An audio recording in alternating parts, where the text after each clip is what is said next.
O desapego é um movimento natural de crescer. Isso que a gente nem pensa nisso. Imagina uma cobra quando está trocando a pele, ela vai ficar, ai meu Deus, vou desapegar dessa pele velha, né? Ai, será que eu vou conseguir? Que saudade da minha pele. E não, ela simplesmente vai. Esse seria o natural da gente, né? Então, uma coisa que acabou, a gente seguir em frente. Uma coisa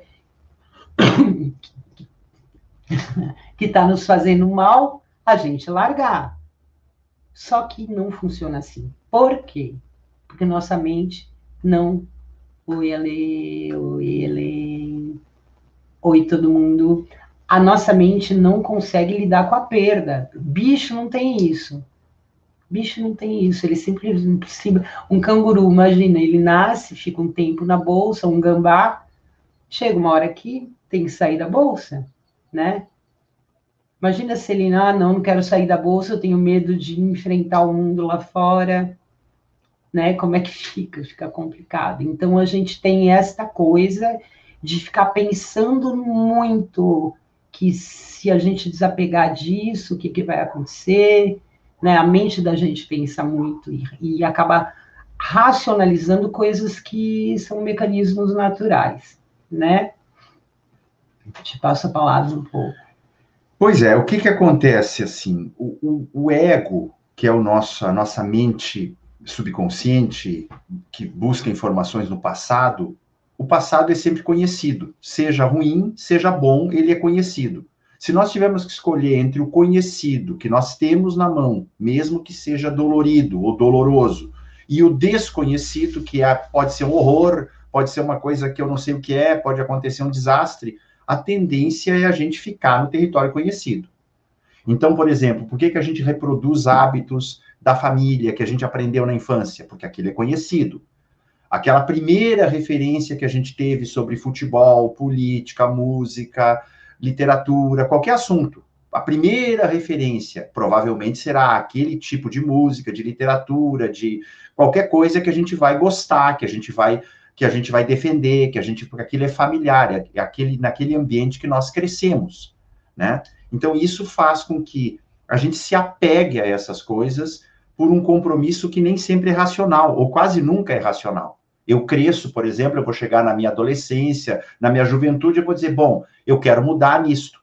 Eu acho que esse jeito de se relacionar no campo afetivo, ou esse jeito de pensar em tal assunto, não é o que eu quero. Eu li, eu aprendi, converso com os meus amigos, eu quero mudar.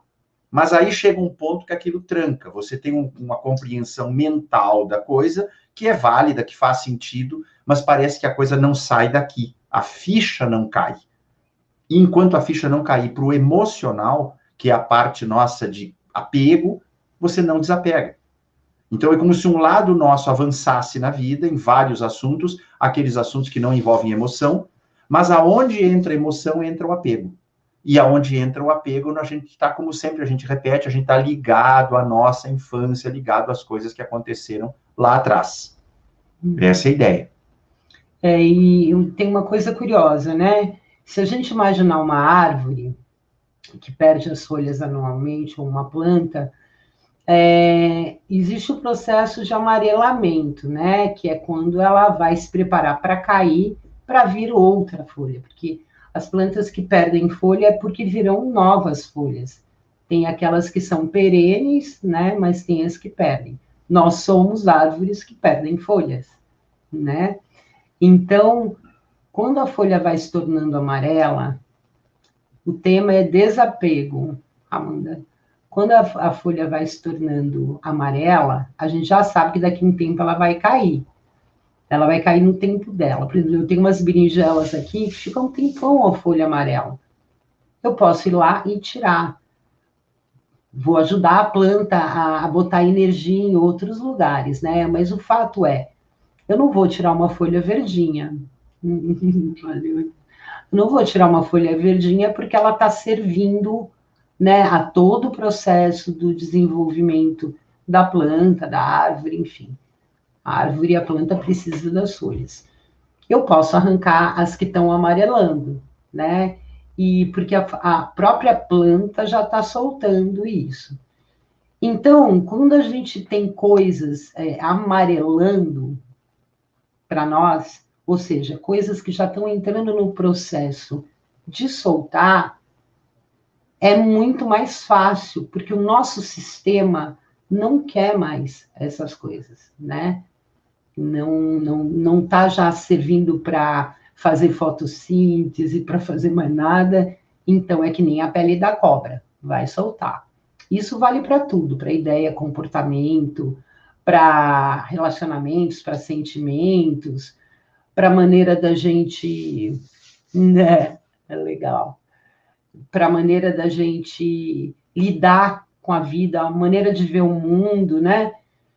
Porque se a gente não desapegasse normalmente, como uma planta que perde as folhas, a gente seria bebezão até hoje, né? Estaria de fralda e chupeta até hoje, mamadeira até hoje, né, gente? Então, assim, desapegar é um processo de crescimento.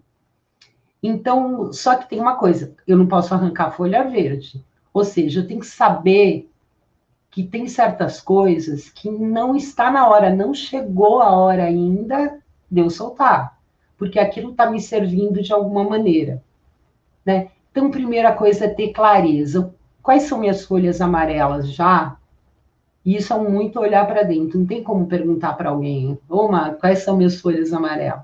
Né? É aquilo que está incomodando, é aquilo que está te causando muito mal, é aquilo que está roubando a tua energia, né? É aquilo que não te serve mais, é aquilo que não faz mais sentido para você. Então, você tem que perceber o que está já amarelando na minha vida que eu posso tirar. Mas tem aquele meio de campo, né? A coisa está começando a amarelar, mas não amarelou. E aí, se a gente arrancar uma coisa, claro que com a planta não vai acontecer isso, mas com a gente, se eu começo a mexer numa coisa que está em processo de amarelar e eu arranco, eu posso ter problema, né, Mar? A gente pode, aquela história de novo. Eu tô com uma crise na minha vida. O que é uma crise? Uma crise, em tese, é um conflito entre o velho eu e o novo eu. Se o velho eu vence o novo eu, terminou a crise, por um tempo. Só uma coisinha, a Sabrina falou da internet dela. Antes de começar a live, caiu a luz 2 vezes, mas caiu e voltou. Então, se a gente cair, a gente volta, tá? Só não volta se cair e não voltar. Porque aí, não, nós estamos... Aí, é porque tem muito vento aqui. Tá complicado. Então, o que eu dizia? Que o que é uma crise de qualquer natureza? Uma crise é quando existe uma situação em que o velho eu e o novo eu estão juntos no mesmo cenário. Então, o novo eu tem as suas ideias e comportamentos, seus novos pontos de vista e interpretações, e o velho eu também. E são diferentes, vai haver um conflito, vai haver uma crise.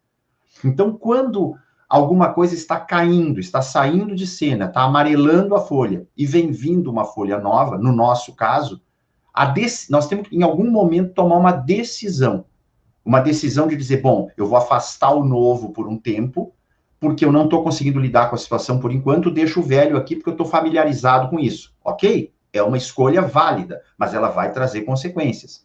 Se você ficar do lado do novo e procurar afastar o velho, isso não é na base da revolução, não é na base do... Em 48 horas você vai fazer isso, muitas coisas implicam transição, você também vai ter prós e contras. Então, é muito importante entender nessa história do desapego o que é transgênico e o que é ecológico. O transgênico é aquilo que pode ser muito bom na hora. Por exemplo, eu tenho uma carência muito grande ou eu tenho uma tentativa de controle muito grande. Isso é o meu normal, é aquilo que eu estou acostumado. Mas essa tentativa de controle não está me fazendo bem.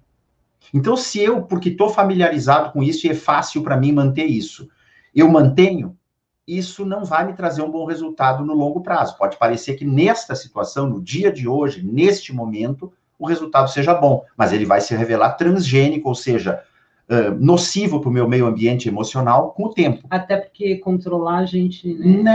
Ninguém controla nada. Na verdade, você controla mal e porcamente o seu comportamento e os seus pensamentos, mais nada. E olhe lá. E olhe lá.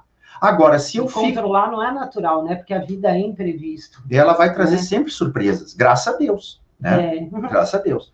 E por outro lado, se eu fico do lado do novo, que pode parecer assustador, porque vai implicar abrir mão do velho, soltar a folha. E nesses prós e contras eu tenho que pensar assim, onde é que eu estarei com essa nova decisão daqui a 1 ano, 2 anos? Melhor? Porque isso está me modificando para melhor. Aquilo que eu estou largando, aquela folha amarela, tinha que sair. Então eu posso ter uma crise agora, hoje, por não saber administrar essa nova situação, como eu saberia administrar a situação antiga, mas com o passar do tempo eu já estarei melhor, porque esta decisão é ecológica. Então, quando a gente fica na dúvida entre duas atitudes, é importante pensar como eu estarei com esta atitude daqui a 1 ano, 2, e como eu estarei com essa outra atitude daqui a 1 ano ou 2. Isso vai mostrar qual é a decisão que é sustentável e qual é a decisão nossa, a opção que não é sustentável. Isso é bem legal de pensar. Ia perguntar mais ou menos isso, a gente pode desapegar de algo temporariamente, porque naquele momento não está fazendo bem, mas eu posso olhar para isso depois. Por que não, né, Vitor? Por que não? Na verdade, a gente tem essa sabedoria, porque cada caso é um caso, né? Por exemplo, eu nunca ouvi isso, e olha que a gente trabalha com muita gente. Eu posso desapegar disso agora e guardar numa caixinha, depois eu pego? É interessante, você já tinha ouvido? Não tinha pensado nisso, mas, por exemplo... Mas já ouviu alguém falar? Alguns... Eu acho que eu bloqueei os comentários. Eu acho que alguns comportamentos você pode deixar de lado por um tempo e depois retomar, se for o caso, alguns pontos de vista, até para ver qual é, né? Como teste. Mas, enfim, não sei qual é o teu objetivo nisso, mas você vai sentir se dá para fazer isso. O que seria um exemplo de algo que tu deixa de lado temporariamente e eventualmente retoma? É interessante porque saber. Se for uma pessoa, Vitor, precisa ver como a pessoa vai lidar com isso, né? Talvez a pessoa queira agora e depois não queira mais, porque tem a gente, tem o outro, né? Mas, assim, essa questão... quando que a gente não está pronto para desapegar de alguma coisa? Eu vou dar um exemplo para vocês. Outro dia, escreveu... Exatamente. Outro dia escreveu uma pessoa desesperada, assim, porque a gente está com uma fila de atendimento, né? E é por ordem de chegada. Aí escreveu uma pessoa desesperada mesmo. Ela chegou a contar algumas coisas assim da sua situação, assim, né? Vamos passar lá para frente, né? Porque não dá para deixar ela esperando.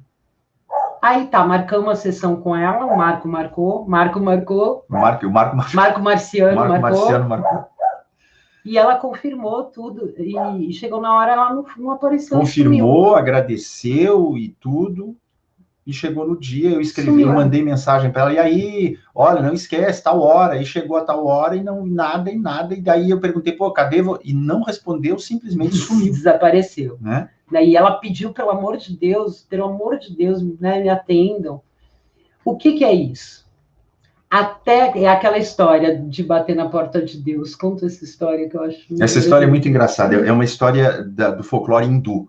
Era um cara... um devoto que procurava a casa de Deus. Então ele passou onde morava Deus, porque ele queria falar com Deus. Então passou toda a vida procurando, anos e anos procurando. E um dia... Não que a gente é Deus, tá? Pelo amor de Deus. Não, é uma metáfora. É uma metáfora. Né? Mas só para ilustrar como é que essa coisa funciona no nosso subconsciente. Aí um dia o cara chegou numa rua, numa cidade que ele nunca tinha ido antes, entrou numa rua desconhecida e daqui a pouco ele encontrou um grande palácio maravilhoso e tal, e chegou na porta, estava escrito lá na porta, Deus. E ele olhou para aquilo ali, aí vem o X da questão, levou um susto com aquilo ali, porque era o objetivo da sua busca da vida inteira, né? Deus. Olha que louco. Aí gente. O que ele fez? E ele está contando isso para um amigo. E o amigo disse, mas e aí o que tu fez? Tu bateu na porta? O que Deus disse? Não. Eu tirei o sapato, juntei assim o sapatinho e saí de fininho e risquei. Mas como? Não, agora eu estou tranquilo. Porque a única coisa que eu preciso fazer agora é sempre evitar aquela cidade, aquela rua, aquela casa. Eu vou continuar procurando Deus em qualquer outro lugar, menos ali. Sim, mas não era o que tu queria. Aí o cara diz, não, mas eu sou um buscador de Deus. Eu não quero ser um encontrador de Deus. Porque se eu encontrar Deus e ele atender a porta, a minha busca terminou. E tem muitas pessoas que são apegadas subconscientemente, elas não se dão conta, mas elas são apegadas, por exemplo, a certas dores, a certos comportamentos, a certas ideias, a certas pessoas, a certos lugares, a certos empregos, a uma série de coisas que não são boas, mas que justificam que a pessoa se sinta... traz um ganho, né? Traz um ganho. De alguma maneira traz um ganho. Um ganho secundário. A pessoa, porque ela está triste, ela recebe atenção, porque ela está carente ou angustiada, as pessoas vêm falar com ela, então ela tem um ganho secundário. Aquele cara que... E ela nem se dá conta. Aquele cara que procura Deus, ele chega cansado num lugar, diz, o que você está fazendo? Eu estou procurando Deus. Quer um copo d'água? Quero. Vem dormir na minha casa hoje, descansar. Então ele tem ganhos secundários nessa busca. Se achar Deus, acabou, né? Acabou a busca, né? Tipo assim, nossa, o que vai ser da minha vida se eu achar? Acabou a minha busca? Acabou suas viagens? Acabou minha carência, acabou minha angústia, acabou meu motivo de reclamar disso, porque eu desapeguei dessas coisas e resolvi mudar. É engraçado, né? É engraçado, né? É muito engraçado. E às vezes, durante as sessões, o que acontece? A gente está chegando, comigo e com ele, está chegando num ponto importante que pode destravar a vida da pessoa toda. Ela muda de assunto, ela diz, não, agora eu não quero mexer nisso. Opa, vou dar um tempo, depois eu volto. Acontece, a pessoa volta. Aí vai. Quando chega naquele ponto ali de novo, agora de momento eu vou ter que dar uma paradinha, depois... E ela sempre volta, mas a coisa vai num termostato, assim, chegou ali, desliga. Aí vai de novo, chegou ali, desliga. É engraçado isso. Isso, né? Acontece com todo mundo, tá? Não é só com essas pessoas que a gente está dando de exemplo. Então, por que acontece isso? Porque a gente tem medo de soltar essas coisas que estão fazendo mal, as folhas amarelas, né? Vamos pensar na raiva, por exemplo, que foi um dos tijolinhos do Marco. Imagina a seguinte situação. Eu tenho muita raiva de alguém que me machucou muito. Mas isso tem que ser um processo natural, né? Então, esse negócio da raiva, né? Eu tenho raiva de alguém, demais que essa pessoa me machucou. Se a raiva... Gente, peraí, a gente não consegue falar... Tá, calma, assim, depois a gente vai ter que abrir um tempo para as perguntas, tá? Dá um tempinho. Então, tô com raiva de alguém que essa pessoa me machucou. Se eu perder minha raiva, olha só, vamos supor que eu tire minha raiva, eu faça aí um monte de coisa, consiga perder a raiva dela. Mas se eu não tenho estrutura de autoapoio emocional, de autoproteção, se eu sou uma pessoa carente, eu vou acabar caindo de novo numa situação onde essa pessoa vai me machucar de novo, ou poderá me machucar. Então, vocês percebem, a raiva é um mecanismo importante para nos manter em segurança, enquanto a gente não desenvolve esta força de posicionamento, de autoconfiança, de saber até onde ir com uma pessoa que mexe muito com a gente, por exemplo, né? Então, uma pessoa que mexe muito comigo, ela me tem na mão dela, aí qualquer coisa que ela faz, se ela for uma pessoa capaz de fazer qualquer coisa, eu vou ficar com raiva. Ou magoada, ou com raiva, né? Então, a raiva, se eu me desapego da raiva, como é que eu fico? Se eu não estou preparado. Né? Por isso que tem a coisa do perdão. Se eu perdoar essa pessoa, ela vai continuar na minha vida, porque às vezes perdoa, você não precisa ficar junto. Perdoar é tirar, né? Todo mundo sabe. É tirar esse veneno que segura a raiva também. Mas, se eu perdoo, e isso implica em continuar encontrando a pessoa, eu estou preparada para isso? Porque se a pessoa sacaneou uma vez, que impede de sacanear a segunda, né? Então, não perdoar, não soltar a raiva são mecanismos de defesa, que a gente chama de sombras, né? Então, a gente tem que abraçar essas sombras e agradecer, né? Ai, é feio sentir raiva. Quem que disse isso? Foi um boneco de cera que falou que não sente nada, né? É humano sentir. Então, a gente vai tirar a raiva dessa pessoa, se ela não está pronta, não. Dá para tirar, né? Tem uma série de coisas que a gente consegue tirar. Mas não é ecológico. A pessoa E tem precisa... ainda um outro mecanismo da raiva, assim, por exemplo, vamos dizer que eu goste muito de uma pessoa e terminou. A pessoa terminou comigo, ou eu me vi obrigado a terminar com a pessoa, mas o sentimento não passou, eu continuo gostando daquela pessoa, mas eu tenho raiva dela. Ou sinto alguma espécie de culpa pelo que aconteceu. Então, esse sentimento de raiva ou de culpa me mantém ligado à pessoa. Mesmo que eu não esteja junto dela cotidianamente. Ela está com essa vida dela, eu estou com a minha. Mas eu estou sempre pensando naquela pessoa com raiva ou sentindo culpa pelo que aconteceu. É como se fosse uma ligação. A pessoa está ali, não está, mas eu estou ali fazendo respiração boca a boca naquela relação que já morreu. Mas enquanto eu estiver ali tentando, através da raiva, através da culpa, eu estou vinculado àquela pessoa. Se eu largar a culpa, largar a raiva e dizer tchau, vou realmente seguir minha vida, aí aquilo terminou mesmo. Aquilo se foi mesmo.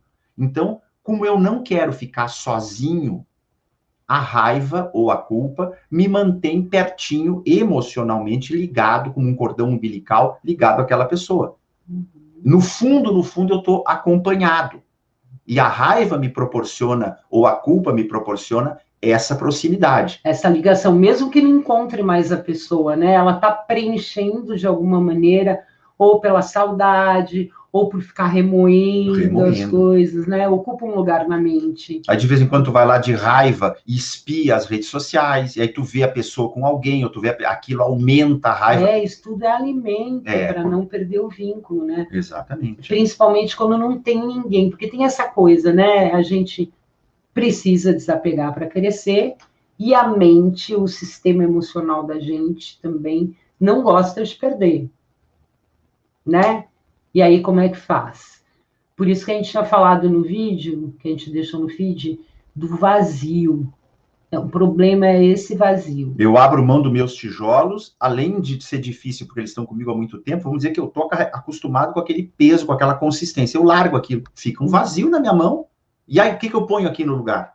É complicado, né? Exatamente.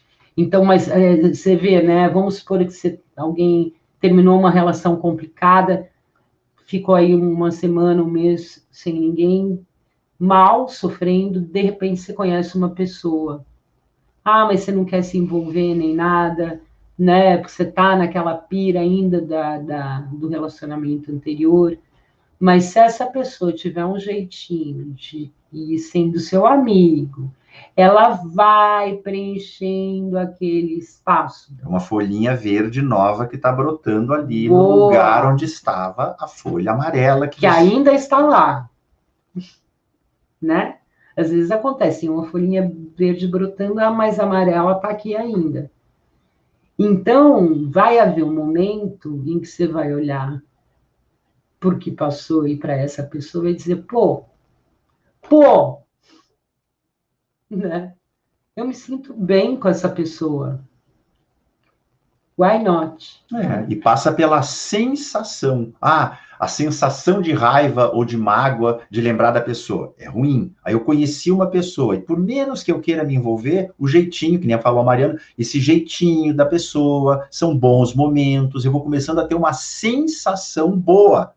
E a pessoa não está insistindo, está entendendo, né? Então, porque se vocês conhecerem alguém que tiver acabado uma relação, é muito importante respeitar esse tempo da pessoa.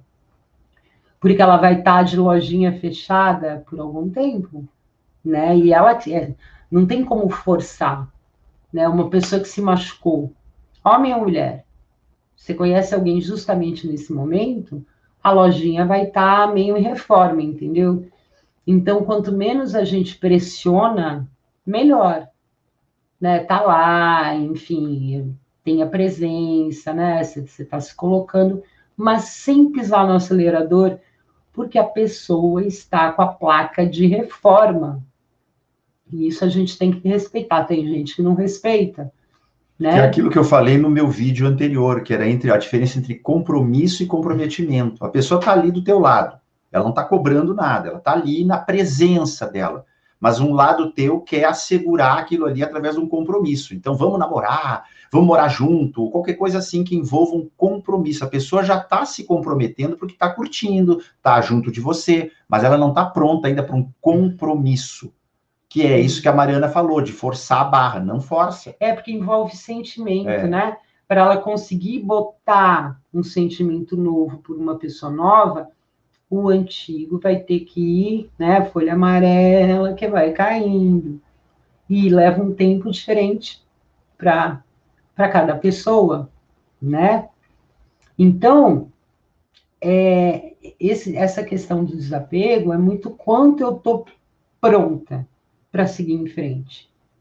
Quanto eu estou pronta para crescer.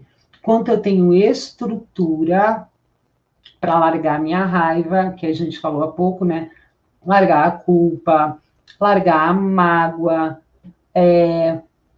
Na verdade, essa questão do perdão é muito louca. O que foi? Não, estou prestando atenção. Você me cutucou, não. Ele me cutucou, gente, fala. Não, nada mesmo. Só foi aqui com a mão, sem querer. O que eu estava falando? A coisa do perdão, ela acontece naturalmente, sabia? Por quê? Porque veio uma outra coisa que te fez ver, fez entender. Porque eu vou dizer uma coisa para vocês. Olha, forçar perdão... Olha o Gustavo Kaiser. Era isso aí, Gus, falou.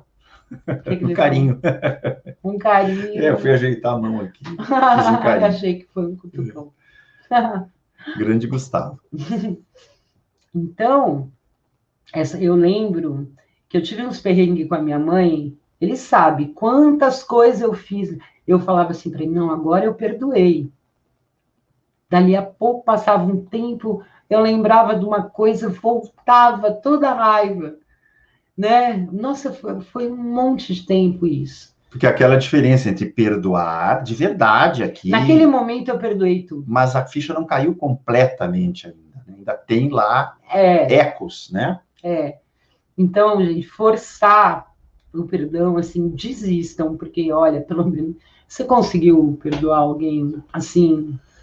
Olha, cara, na minha cabeça, assim, com a melhor das boas intenções, sim.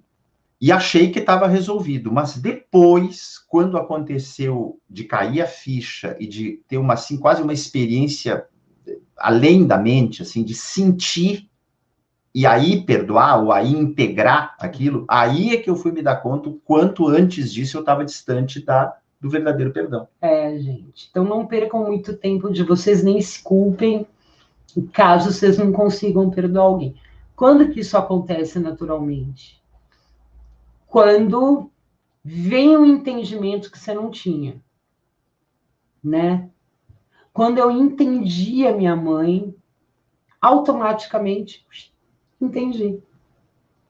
Foi embora, não sabe? Então a gente tem que buscar entender a pessoa, né? Aquela pessoa naquela condição, com aquela cabeça naquela época, talvez eu fizesse pior.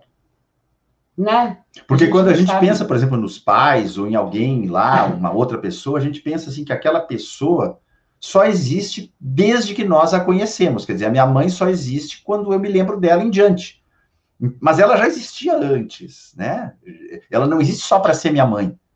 Ela teve a vida dela sem filhos antes de casar com meu pai. Então, tudo isso são as decisões que ela tomou na sua juventude, na sua adolescência, mais tarde. Aí depois ela engravidou, aí eu nasci, ela começou a me dar alguma atenção como mãe. E aí ela passou a existir como mãe para mim. Mas parece assim que ela tem a obrigação de ser mãe e acertar sempre.